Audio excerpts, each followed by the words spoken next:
السلام علیکم ورحمۃ اللہ وبرکاتہ نحمدہ ونصلی علی رسول الکریم اما بعد۔ محترم بھائیوں، بزرگوں، دوستو، آج ہم آپ حضرات کے لیے ایک نیا سبق لے کر کے آئے ہیں۔ اس سبق کا نام ہے ازواج زندگی کا حسین تصور۔ فرماتے ہیں قرآن پاک نے میاں بیوی کے بارے میں جو تصور دیا وہ آج تک کوئی دوسرا معاشرہ پیش نہیں کر سکا۔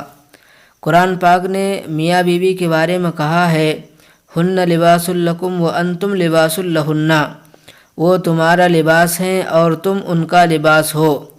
لباس سے تشبیہ دینے میں دو حکمتیں ہیں۔ ایک یہ کہ لباس سے انسان کو زینت ملتی ہے،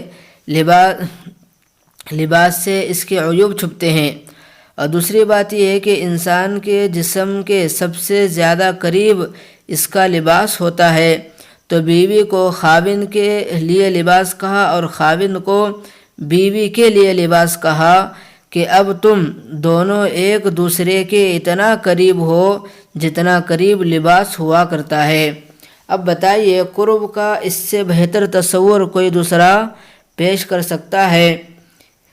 ایک روایت میں ہے کہ اللہ تعالیٰ نے اماں حوا کو حضرت آدم علیہ السلام کی فصلی سے پیدا کیا۔ کیوں؟ سر سے اس لیے پیدا نہیں کیا کہ سر پر نہ بٹھا لے، اور پاؤں سے اس لیے پیدا نہیں کیا کہ پاؤں کی جوتی بنا لے۔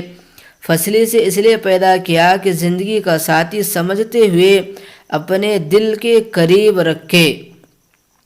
قرآن پاک نے یہی نہیں کہا کہ تم زندگی گزارو، بلکہ فرمایا وعاشروہن بالمعروف، تم ان بیویوں کے ساتھ اچھے انداز میں زندگی گزارنی ہے۔